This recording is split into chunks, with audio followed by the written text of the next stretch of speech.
Greetings to all of you. Apologize for the short delay, and thanks so much for choosing to take part of your Friday to be with us for this important program. My name is David Edmond, co-founder of the Alliance of Trust. We're a fairly new 501c3 organization. Though we've been around for almost 3 years, we just received our nonprofit status from the IRS about 2 months ago. So that said, on to the important thing. We come together today to honor the legacy and highlight the teachings of Dr. Martin Luther King. This is the third consecutive year that the Alliance of Trust has presented a program for the MLK Day of Service. Today's program is part of a series of discussions that we call the role of sports in combating racism and anti-Semitism. Why sports? Because sports brings people together to compete, regardless of their race, religion, and other factors. Our discussion today focuses on women in sports, and we're so pleased to have assembled an outstanding group of women athletes who will share their stories, experiences, and dreams with you. Please allow me to remind you of a dream of Dr. King's, who said that people should judge and be judged based on the content of their character, not the color of their skin. We are simply not doing a good enough job in America at meeting this standard and must do better. The vision and mission of the Alliance is to bring Blacks and Jews together to combat racism and anti-Semitism, consistent with the lessons and teachings of Dr. King. Like the world of sports, we can each choose to be players or to be a spectator in combating racism. If you are an action-oriented and results-oriented person, we hope you'll register with us at www.allianceoftrust.org and join in this important mission. Now it is my pleasure to introduce our moderator for today's program, a great friend and leader, Marcus Allen. Marcus serves on the Pennsylvania State Advisory Commission of the United States Commission on Civil Rights and on a variety of boards, including the United Way, Philadelphia Community Development Corporation, and Philadelphia Health Management Corporation. He has garnered many awards through his community work, including Philly Power 100, Philadelphia Business Journal Most Admired CEO, and others. Marcus is a sought-after speaker on issues affecting the Black community, specifically around mass incarceration, poverty, homelessness, and so forth. Marcus is indeed a trusted leader and advisor to many leaders and executives of Fortune 500 companies. It is for these reasons, plus Marcus is truly an inspirational and thought-provoking human being. And I hope he mentions his motto of radical authenticity, that I'm excited to have him moderate this amazing panel of thought leaders and business executives on the role of sports in combating racism and anti-Semitism. Marcus, over to you. Hey, David, that was well said. Thank you for those very, very kind words. You may have embellished a little bit, but I appreciate that. And also, I must say, David, I want to commend you on the great work you're doing with the Alliance of Trust as the founder and someone. I said, just to put it out there and be honest, I sit on the advisory commission with the Alliance of Trust, and the work that you are leading and the work that we are doing, I think, is so important as we think about bringing together the Black and the Jewish community. So thank you for your work, my friend. Thank you. So I guess my job today is to moderate this amazing panel of amazing human beings who happen to be women. I am excited about this and nervous at the same time, because you got these leaders on here who are very outspoken, who are very similar to me. And I always talk about being radically authentic. And so I'm going to do that today and ask these panelists to do it as well. So, but before I get started, I want to also tell the audience, like, we want you to be involved in this as well. So we want you to drop your questions in the chat. We will make time for your questions. Hopefully we can get to as many as possible during the last 10 minutes of this. And I got my stopwatch on here because I know David wants us to end on time. So we will end at 1 o'clock. And so Please drop your questions in the chat. We will get to your questions. The format of today's panel discussion is I'm going to open with just a little bit about myself and our organization, Big Brothers Big Sisters. Then I'm going to allow the panelists to give a 2 to 3 minute overview of themselves and what they do towards ending racism and anti-Semitism, or how they get into the fight and be a warrior in this fight. And then we're going to go into some questions for the panelists, and then end with your questions, and then David will come back to close us out. So we got about 50 minutes here, so I'm going to jump right in.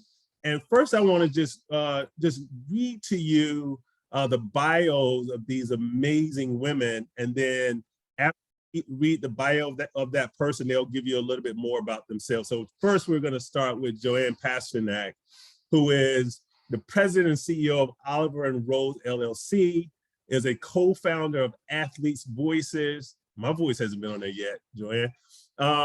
She led philanthropic efforts for professional sports franchises in the NBA and the NFL, served as the vice president of community relations and executive director of Warriors Community Foundation. Previously, she was the vice president and executive director of community relations and 49ers Foundation for the San Francisco 49ers. In October 2016, Joanne was one of 200 delegates as the Sport in the Service of Humanity convening hosted by Pope Francis at the Vatican. Wow. Joanne holds a BA from the University of Pennsylvania, a law degree from Santa Clara University, and completed the Executives and Nonprofit Leadership Program at Stanford Graduate School of Business. She is an adjunct professor at the Graduate Sports Management Programs at the University of San Francisco, George Washington University, and Georgetown University. I'm tired just reading that. Joanne currently resides in the South Bay with her husband and their 2 children, a strong advocate for inclusion and access, particularly when it comes to women and minorities. Joanne. It always sounds so, I know, thanks, Odessa. Thank you, Marcus. Really, really appreciate that. The Vatican thing, I'll just double down on that for a second. The relevancy for today is that I made the decision to go to this event and flew on Yom Kippur and fasted on the plane, feeling really good about myself, like I was holding true to my roots. But it wasn't lost on me that I was moving into the space where I would be representing sports teams, sports organizations, and the work that the 49ers were doing at that time around social justice, and doing so on the holiest day of the year for my faith. So really excited to be here today and looking forward to the conversation. Excellent. Thank you, Joanne. And just a quick teaser question for you. Mm-hmm. Like, as we're heading into Martin Luther King, just tell us a little bit about what MLK has meant for you, MLK Day, his life, his legacy. Sure. Well, you know, it's interesting because I say this to my kids all the time. I say this to everybody, but it's, if you have something to say, you should stand up and say it. One of the things that I've always respected about the approach that Martin Luther King had was that he knew how to get people fired up and then connected and then to move forward together.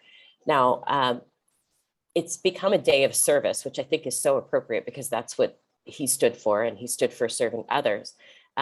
In the Jewish faith, we talk about tikkun olam, which are acts of loving kindness, making the world a better place, repair the world.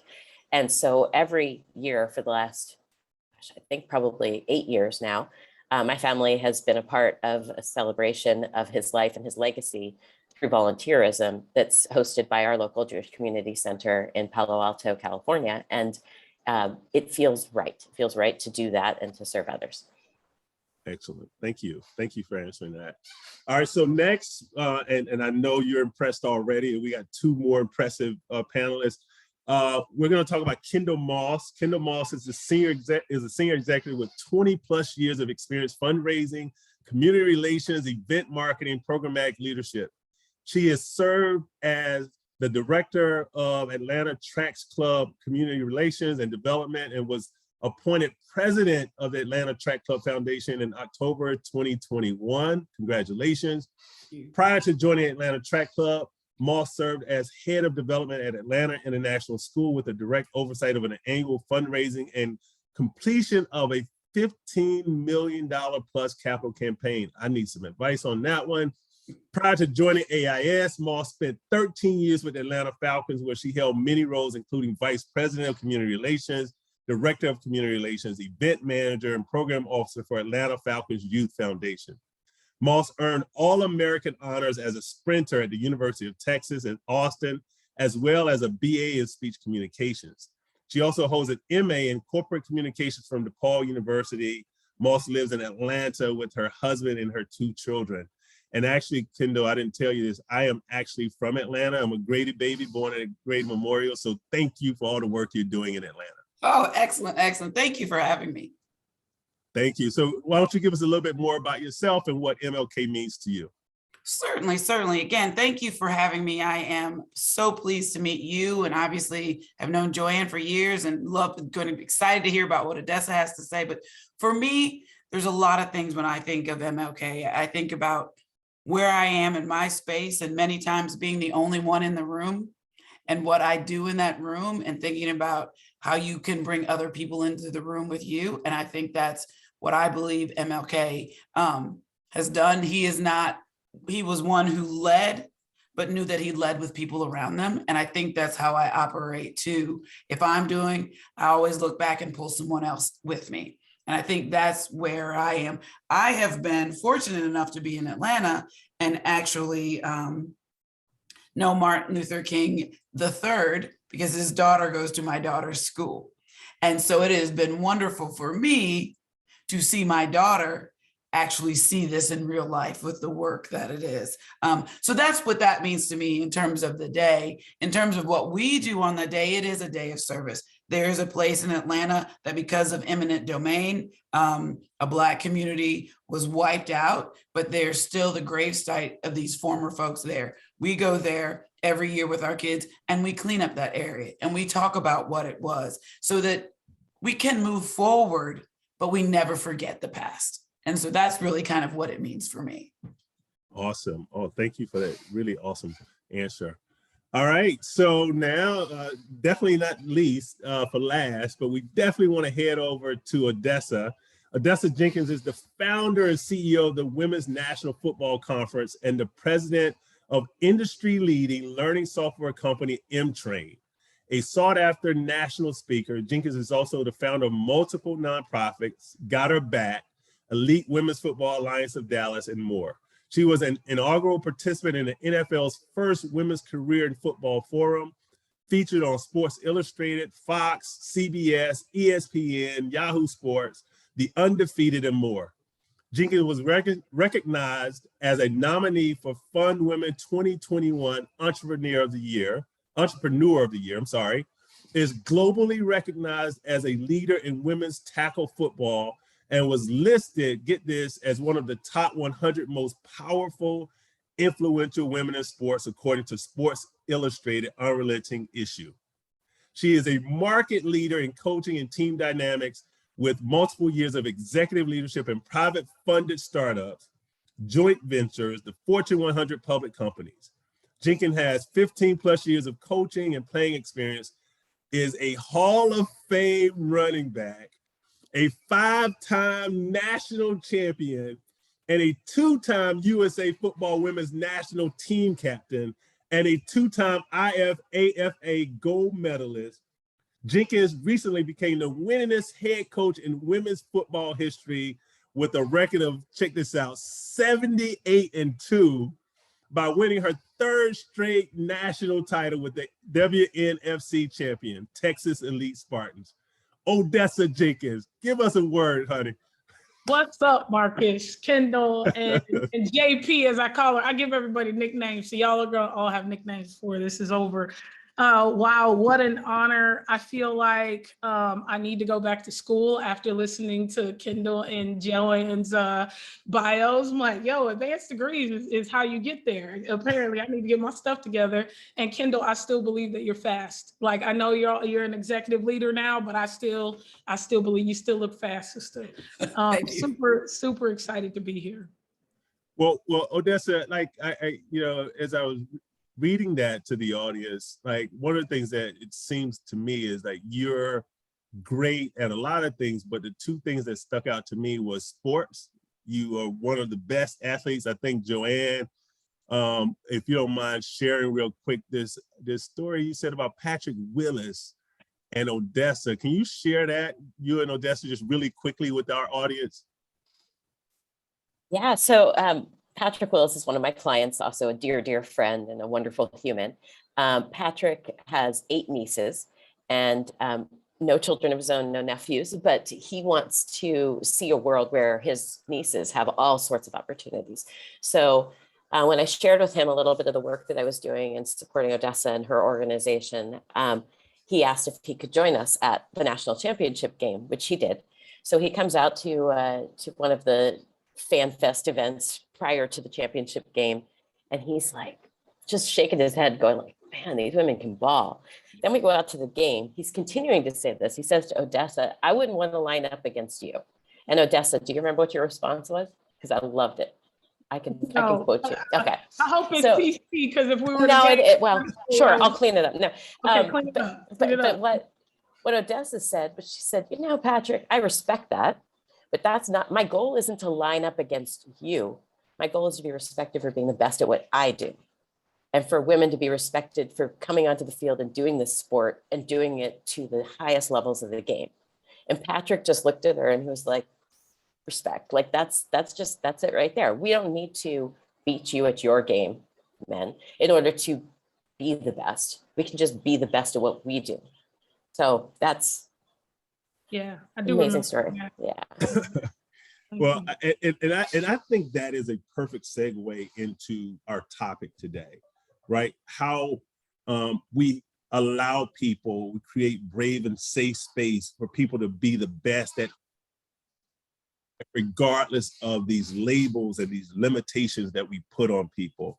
So real quick, the work that I do at Big Brothers Big Sisters has been doing work across the country, and specifically here in Philadelphia since 1915. And our goal is to put a caring, compassionate adult in the life of a child to help them achieve their promise in life. We understand that every child is born with talent, with skills, and all of those things. And we understand that we don't create that potential within them, but we want to humbly walk with them to help them navigate the challenges of life. And so Big Brothers Big Sisters has also been, like many of us, on this journey around DEI or JEDI, justice, equity, diversity, inclusion, or whatever you want to call it. And how do we create space for not just the littles and the families that we support, but also all of our stakeholders, including our employees. We've done a lot of work in our community around thought leadership, around mass incarceration, around police brutality. Did a lot of work when George Floyd was first killed. And one of the things I'm really proud of is the work we're doing in the LGBTQ space, where we've now created 7 what we call GSAs, gender sexuality alliances, at schools around Philadelphia and New Jersey. We have over 200 youth that have been involved in that program, and we're leading work across the nation with that work. And one of the recent stats that came out was that somewhere between 67 and 72% of all kids who are involved in our program first came out to their big who's in our program, right? Not to their parent, not to their best friend, but to their big. And so to me, that really underscores how important it is for youth to, and all of us, to have mentors in our life, because those are people who don't judge us. They allow us to be our authentic selves. And that's really what Martin Luther King wanted. If I can make that stretch here, in terms of when he made the statement about, judge people by not the color of their skin, but the content of their character. And so we're trying to do that at Big Brothers Big Sisters, and we're asking others to do that as well. So as we head into this discussion today, the first part of this, I want to talk really about the negative parts of this, which is anti-Semitism and racism, and how that impacts all of us, and how all of you have dealt with that in your careers. And I want to, before we get into this, because we know that oftentimes some of the most complicated things to talk about in this country are like politics, racism, and religion. And we're probably going to do a little bit of all of that today. So I want to set the table for our listeners. And when I talk about setting the table, I think about my grandmother, who would always set the table when we were about to eat. And when you're setting the table for folks, you want everybody to feel comfortable. Everyone is sitting down and about to digest something good. And so we're hoping that today, everything you digest will be good. Now, some of it may be healthy, meaning that it may not taste good, but I believe it's going to be healthy in moving us forward. So we want to set the table, and we're all here together today. And so I want to just go ahead and start. And first, before I start with the question, I want to just put two definitions out there that we can disagree with or agree with or add on to it. But according to Merriam-Webster, the definition of racism, and I had to go a little deeper in Webster because the first definition didn't quite give me what I wanted. So I went to definition 2A, which said the systemic oppression of a racial group to the social, economic, and political advantage of another. And I'll read that again. The systemic oppression of a racial group to the social, economic, and political advantage of another. And then anti-Semitism, according to the International Holocaust Remembrance Alliance, they've adopted the following non-legally binding working definition of anti-Semitism, which is anti-Semitism is the certain perception of Jews which may be expressed as hatred towards Jews.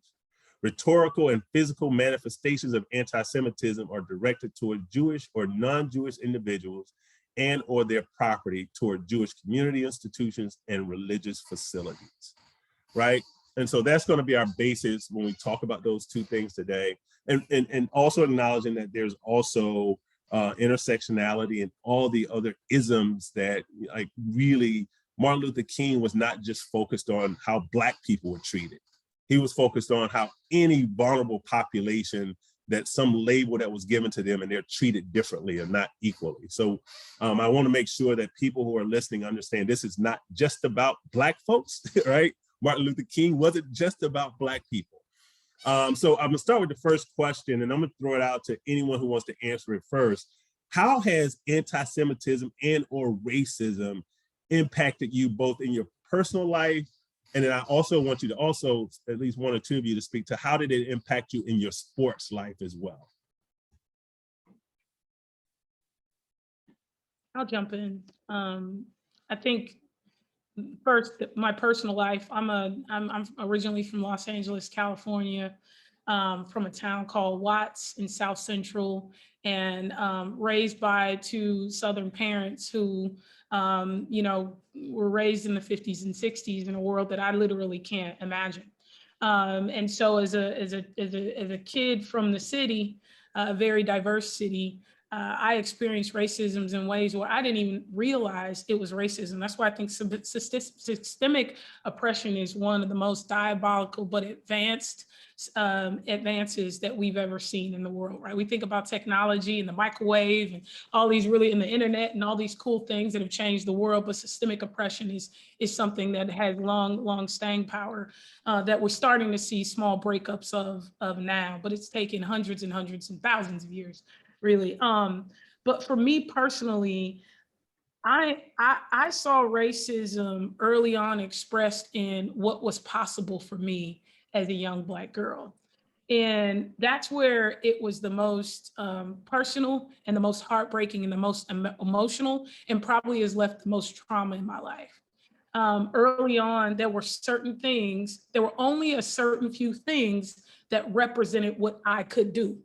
Now, my parents broke down that, but the world emphasized constantly when I went to school and I asked about becoming a certain thing, those things were immediately broken down to me that that's not what we do. That's not what we represent. You play ball, you entertain, can you sing, can you dance, can you be these things that we can see on an everyday basis? So I think racism in a lot of ways wasn't explicit in my city. We didn't have people walking around calling each other certain things. I didn't grow up in the South to where I saw some of the evidence of slavery every day in my city. What I did is I saw it in the misrepresentation and in the ceiling that was placed on my life everywhere I went, in my education, in my church, in commerce. I felt like there was a ceiling and it was perpetuated in everywhere I went and still is being perpetuated. So to me, that's the trauma that racism has left on my life and my family, is that I I was literally limited by the actions and systems and the representation that was shown in my world. It was very rare that I would ever see a Black female CEO represented anywhere in my life, particularly in technology and sports personally. So for me, that's how it impacted me. I think I can go next, and I can say how it has impacted me is a little bit different than Odessa, but I call it one step forward, one step back. When I think about what it has done for me, I was born and raised in Madison, Wisconsin, and I was there because my father was working on his PhD. Wonderful to see somebody doing those things, but also remember my father pulling up into the driveway and a police car stopping behind us saying, "Why are you here?" Making him show his ID to prove that it was his house and where we were. So, a little bit different than Odessa. I saw some of the folks that were achieving what they could. My mom was really good, but there was always something there. And I was like, why would they stop us in our own driveway? Why would that happen? Mom, why would they assume that somebody needs to read this to you and you don't know how to read? So those subtle forms of that kind of racism that I didn't really understand, I always feel, and I say to people, it's like one step forward, one step back. And that was pretty much, my experience in seeing it, and you can achieve it. But why would somebody assume that we couldn't? And why would somebody assume that we are different? And that was my little struggle with kind of racism and seeing it as where it is. And how, just real quick, go ahead, Odessa. Go ahead, No, I Odessa. was gonna say, I really want people to understand this because it's a really brilliant sort of dynamic that I don't think a lot of people understand, particularly for Black kids. As you go through that sort of discovery phase in your mind from like 9 to 12, when you really start believing that you can be everything you want to be, you start reading of the world and all these things.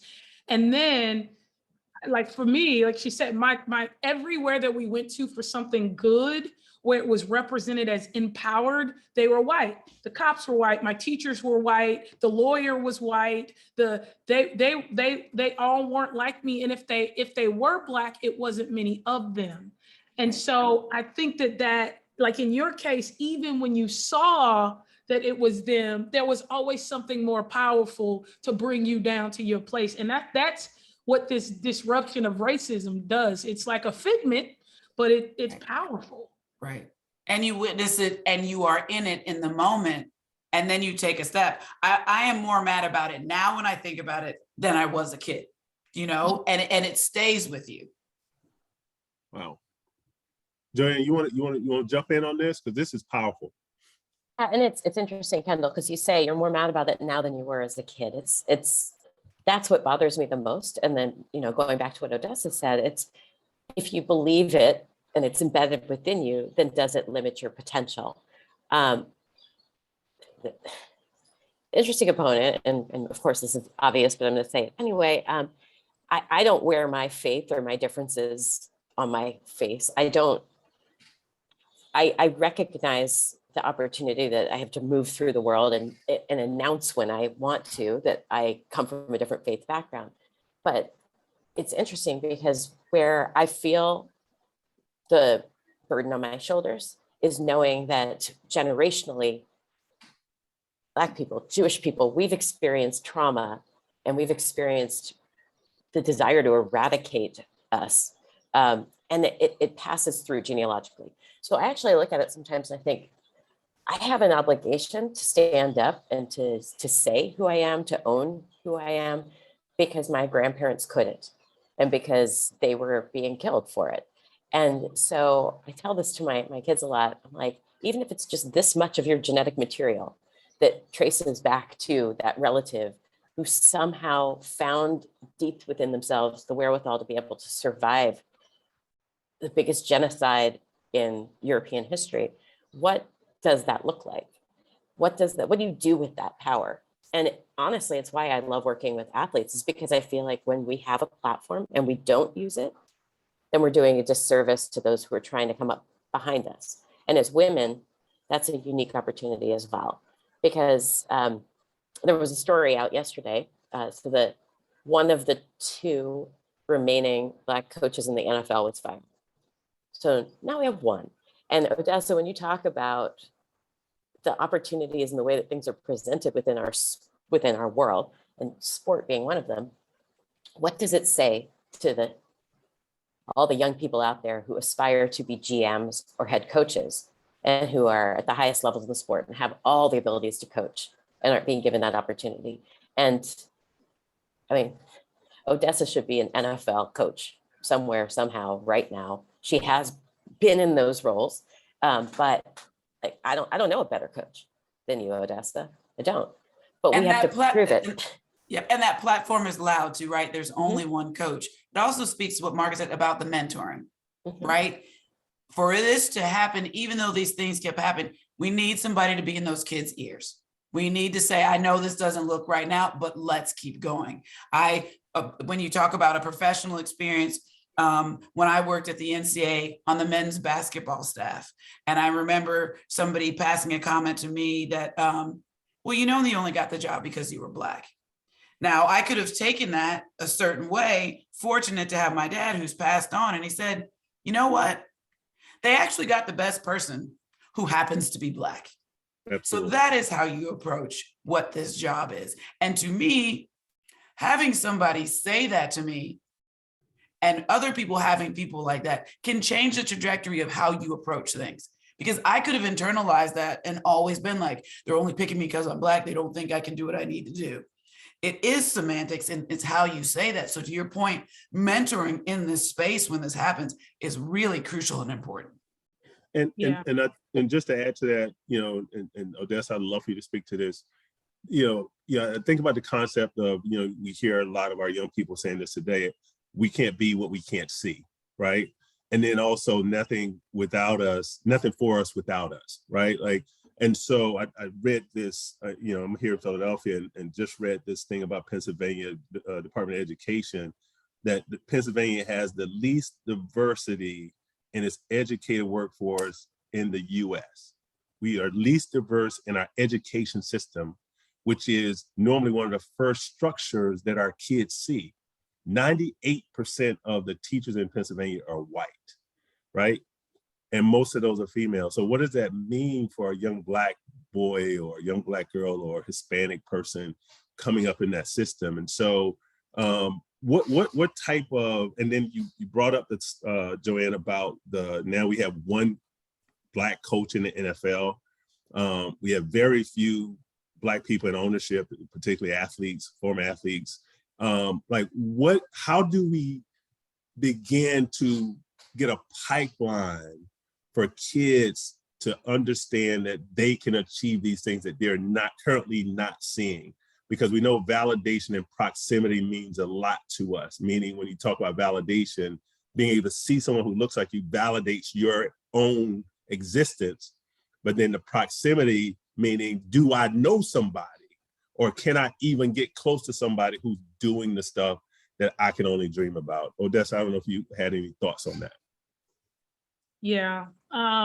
So I get some pretty radical thoughts about all this. So and Joanne knows that. So I don't know if you set me up for that, JP, but maybe. No. I like Odessa. I want Odessa as Odessa. I always say that to her. I love her just as she is for everything she brings. Don't worry.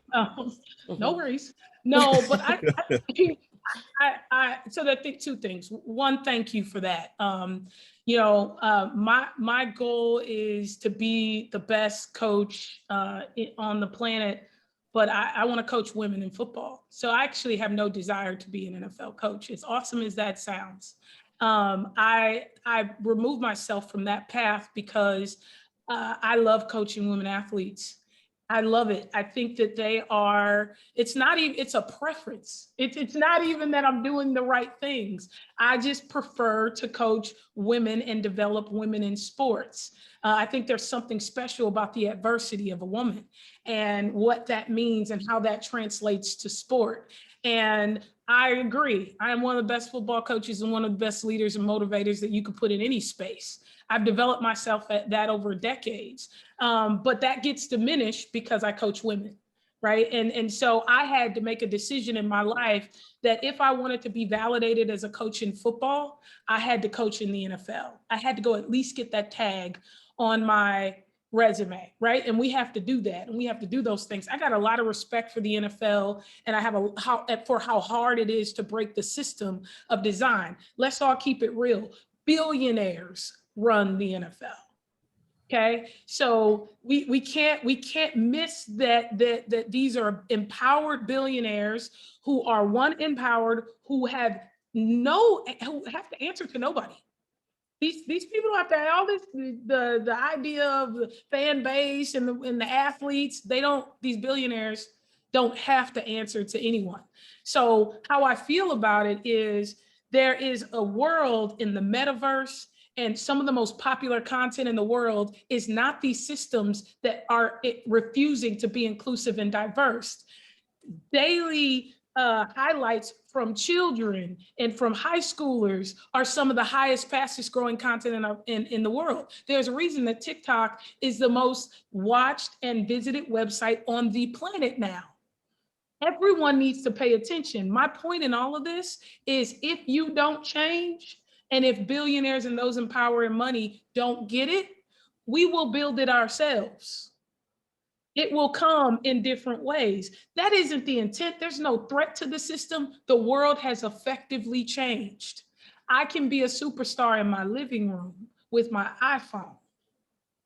So like, I can make $1 million a year running around with my son in my backyard, throwing him a football. Nobody owns that anymore.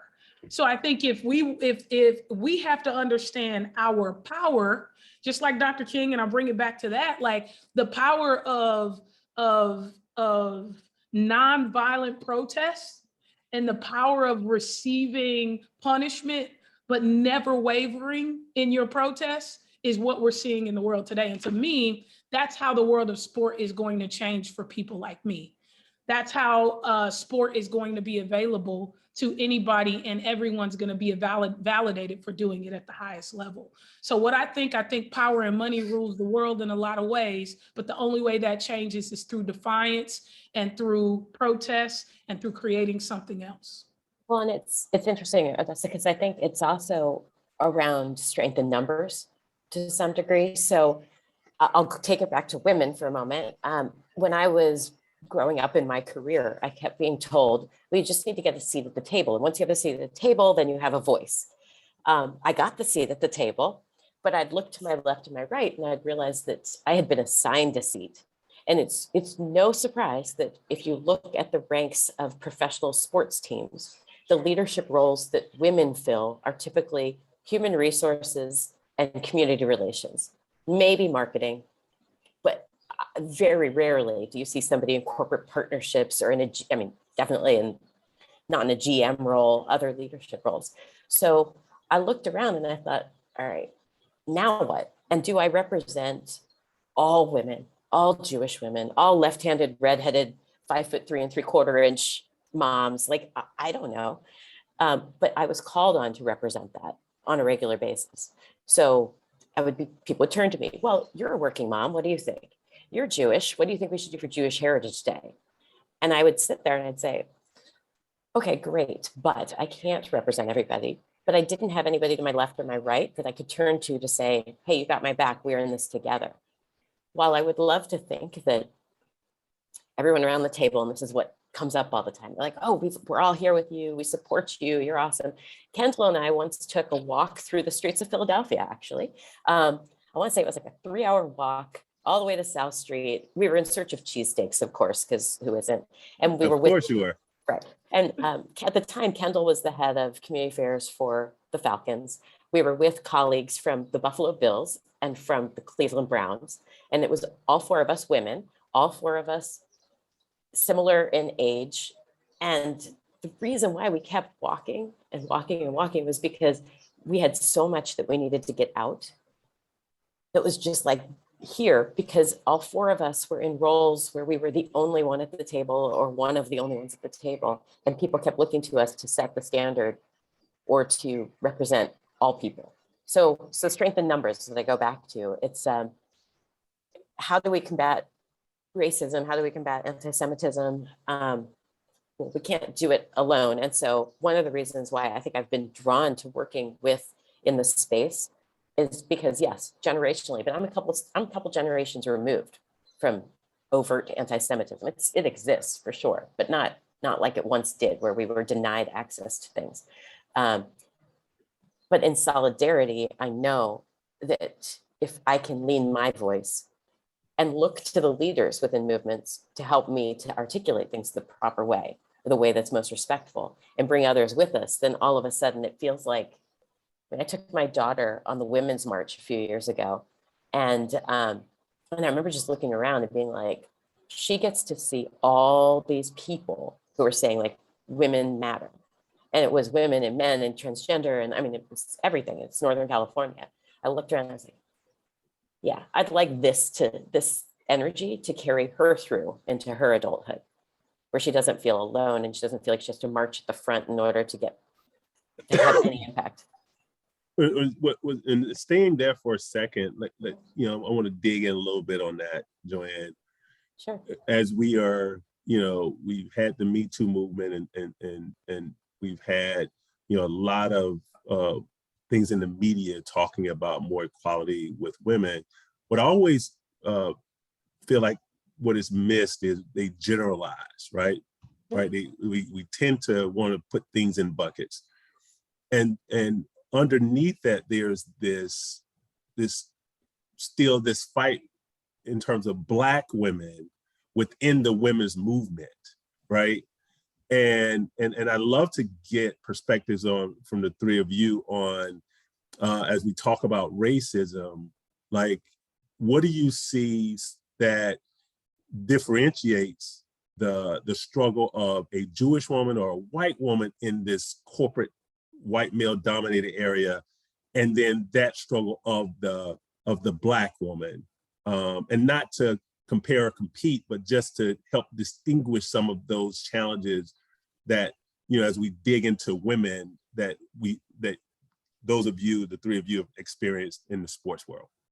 And it's anytime you feel like you're a token or a representative of, that puts this ridiculous pressure that you need to represent that one area, instead of just sitting up and being smart, being driven, being whatever you are. And that's part of what I've felt. And that's where the solidarity comes in. It's how do we eliminate that feeling of being the only one? And the only way is to try to bring people together, right? But it's, I've had some really upsetting experiences with other women who have been at the boardroom table with me or have been in executive leadership roles, because they recognize that there's space for, it feels like there's space for one person. And so who's that one person going to be? And what's that demographic we're filling? And so am I a threat? Is there another person at the table who sees me as a threat because maybe the tokenism only extends to one person? So one of us has to go. So it feels like, Lord of the Flies or something. It's crazy. Odessa, Kendyl, any thoughts on that? Yeah, I'll jump in, and Joanne, thank you for that. And that long walk that we had another time ago is that you do want that seat at the table, but many times that seat at the table doesn't necessarily mean anything because it's not really the table. The real table is out on the golf course when the other guys are talking about what has to happen, and all those decisions are already made by the time you get to that table. So there is a portion of that exists there. To the point about other women, I have seen that too, because there's something that happens sometimes where you're like, I'm in the room and I know how I'm going to be. I'm going to need her to be that way too, right? And if she's not, it's going to be a poor reflection on me, and then no more women are going to do anything. That is too much of a burden for any woman to have to take on. Everybody needs to be who they are and how you need to support until there's a reason why you can't support that person anymore. And I think that is some of the issues there. I also think too, when I think about Martin Luther King and him mobilizing and people putting things aside so that you can move together, I think it is a plan to be like, well, it's the Me Too movement, it's women, but it's white women, but Black women over here and you're over here. So it's all fractured and we can't all come together in the right way that we need to come together. Some of it is propaganda. Some of it is, there is a difference, right? Overall, as women together, we see it. But there is a difference between Joanne walks in the room, if somebody's trying to figure out what she is or whatever, they know exactly who I am, or they've decided who I am, or they've decided where I've come from, and they've decided what I've done. They've decided where I went to school meets the standards of an education that would have somebody at this table that can say what they need to say. But whether if I went to an HBCU or I didn't, the stigmas are already created for what it is, right? Being at the table many times is for them to say, hey, look who's at our table.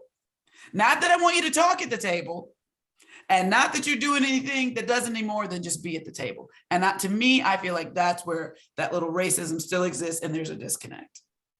Yeah, I want to pepper on that because I think it's an important mode.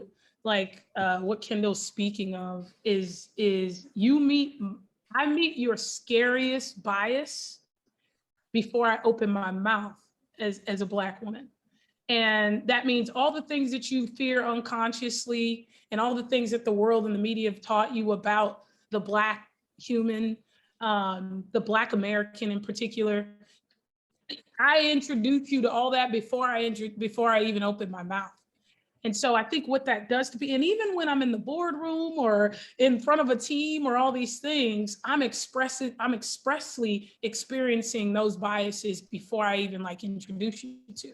So the difference is, like you said, you're not trying to contrast and compare, but I think it is important for us to realize that when it comes to race, when you walk into a room or when you get on a Zoom, right? There are certain people who expect you to sound a certain way, talk about a certain thing, come from a certain perspective, and that is daunting.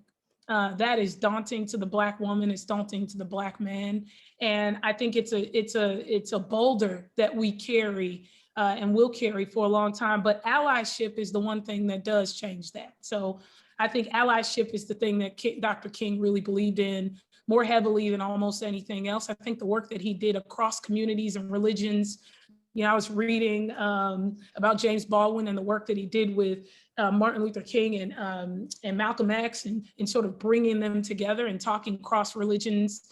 And so I think that allyship is a huge part of what's going to play in the world of technology. I know I keep bringing it back to technology because I think the power of technology in our world today is going to change the way we experience everything. And it has the ability to potentially break down some of these constructs that have lasted, decades and decades. So, and that's a great jumping off point. We have about 9 minutes, about another 4 minutes of this discussion. Then I think we got one question in the chat. But before we go to that, I'd like to go where you went, Odessa. Let's talk about solutions, right? And strategies to move past where we've been to envisioning where we can go and what we can be as for humanity, right? And so you've laid out one. I love the going down the ally path. I'm more of a co-conspirator than an ally guy. I like co-conspirators because co-conspirators are they're at the table with you and they're conspiring to solve something, right? Allies normally jump on board once you're attacked, and I'm just like, hey, we got to get ahead of this thing. So, but anyone jump in on what are you seeing? We had George Floyd happen and you had all these corporations come out with all these statements, and then you had corporations come out with and individuals, I'm gonna give $1 million to this and $1 billion to this over 10 years and all of that stuff, being kind of throwing tissue at the wall and see what sticks. Now we are a year and a half in of that stuff. What are you seeing that really works, that's making a difference, that's moving the dial?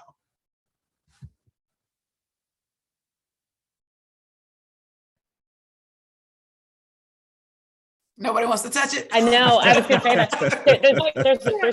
There's Pepper, I'll be the sauce on this one. You go ahead.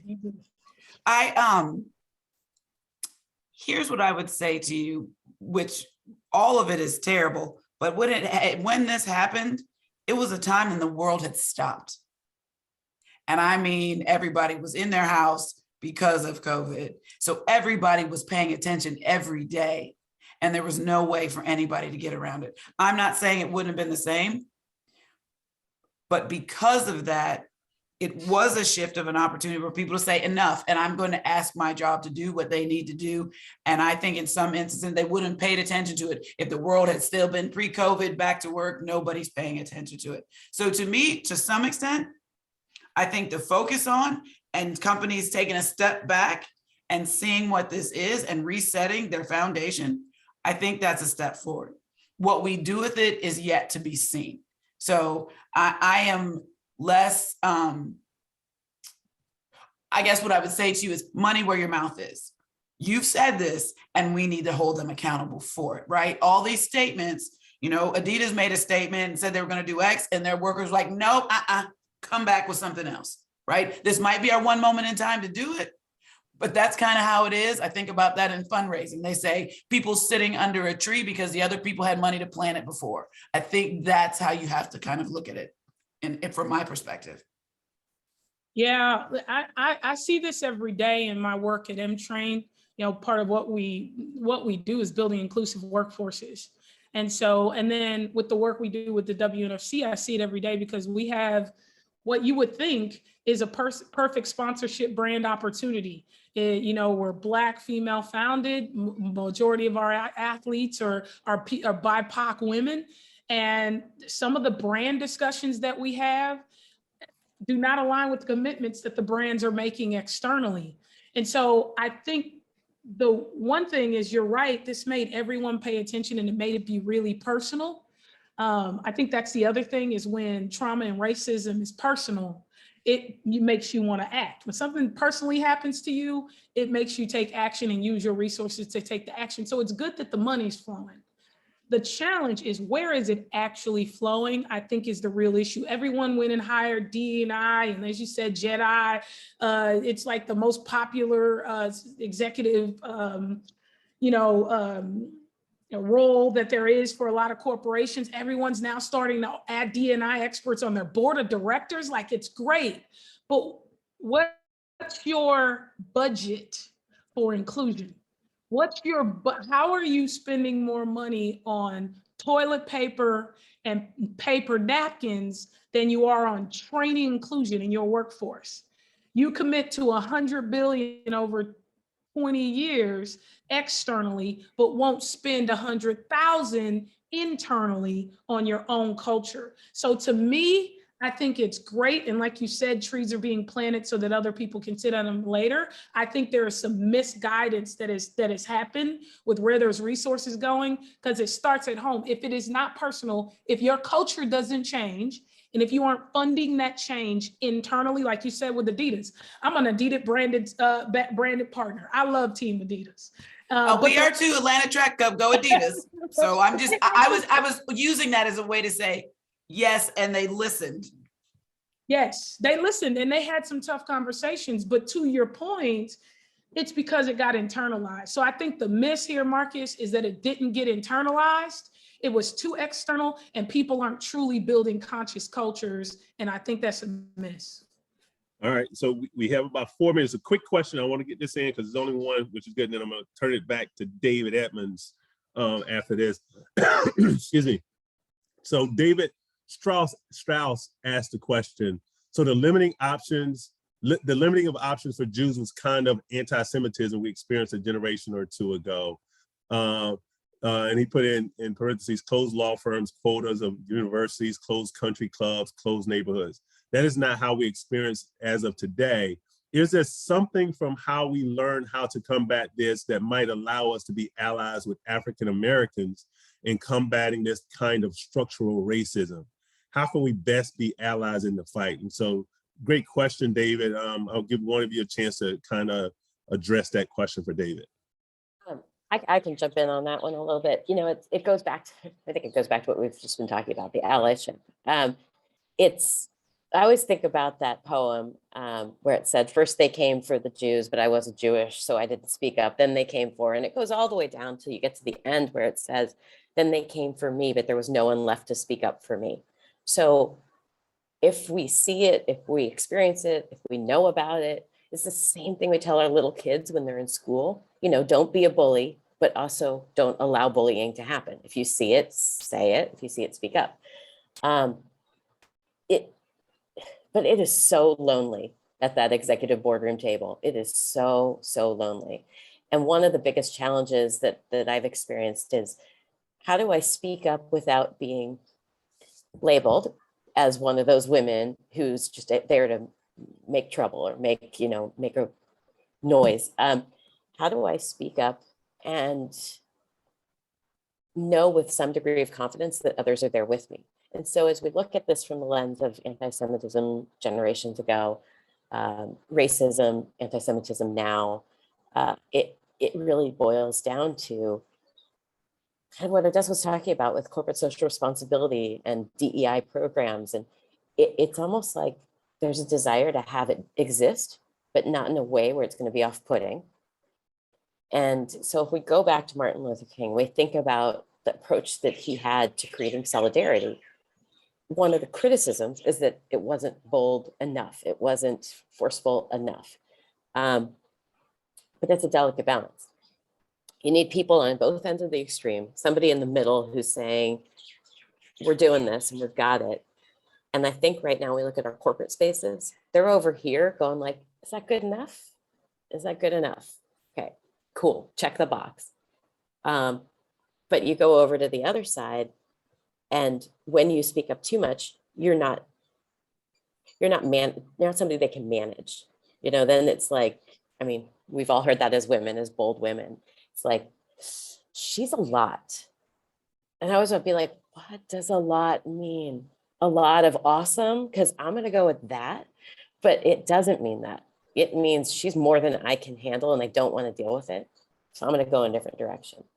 It's that systemic oppression that you mentioned in the beginning. It is the balance of what that looks like from a systemic system that suggests that a woman in that moment is aggressive, but a man is assertive. Mm-hmm. And that's the balance that we continue to fight in that one room. Well, I think this has been, see David's come back on, and I did commit to ending this on time. This could go on for hours. Like, I am so excited that I got all these women, I got their contact information. So I'm going to continue this conversation with them. I apologize for those of you who can't. But I do want to thank everyone for coming here. And I especially want to thank Joanne, Kendyl, and Odessa. We are giving you a virtual a round of applause because this has been insightful. It's been inspirational. And I hope people are leaving here with some information that can change how they look at how they entered into being a warrior in their life to fight racism. And the last thing I'll say before I turn it over to David, Martin Luther King also talked a lot about like how the money is shared, right? And really talking about the poor man's plight, right? Those who are at the bottom of the rungs who are trying to get a leg up in this country. And so as we continue this, let's understand that it is just as economic as it is anything else. And we must hold our corporations and our leaders accountable to looking out for those who are the least of us in certain ways. So thank you all for this amazing conversation. And David, thank you for allowing it. I'll turn it back over to you, David. Thank you. I think, I'm not sure how you can summarize this extraordinarily meaningful and impactful discussion. And thanks to the four of you for engaging in it. It was terrific.